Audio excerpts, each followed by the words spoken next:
bura ma Bondo Douglas Ogoti nono gi kwan mamalo mar buche motudore gi mwandu madong chien bang' tho mong'ere kaka succession related cases, kowacho na tamalo 30 mag buche michwalo e doho gin mago motudore gi laro mwandu kod lope jok mosenindo.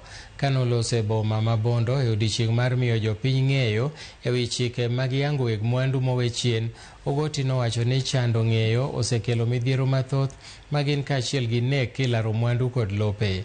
Owacho ni ji mathoth ok ong'eyo ratiro margi ewi mwandu mowe chien, kama eri miyo achudhe kawo thuolo mar yako mwandu gi. Rogers Ochieng, ma en jachung' e riwruok mong'ere kaka Support Community in Democracy Alliance, otudo ywaruoge ma kamago gi ruodhi kokwayo jopiny mondo jobed kaluwo chike madwarore mondo mi kik gipodhi e obadho.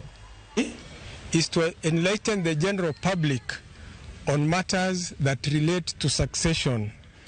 We will also enlighten the general public on how wills are drawn and explain to them the rights of the dependents, the people who are left behind by the deceased, on how the property should devolve to each of the dependents left behind. There is an influx of succession matters in the courts.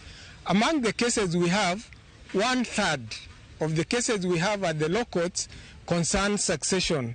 So we thought it's better to bring this issue to the public to explain to them, at least to the extent that we can, on how they can approach the court for succession. So I want to urge the community out there to stop doing illegal succession. Go to the court, ask for court registry to guide you on the steps. Us as community workers, we are also out there to help the community, give them the right information, the steps through which you can follow to do succession.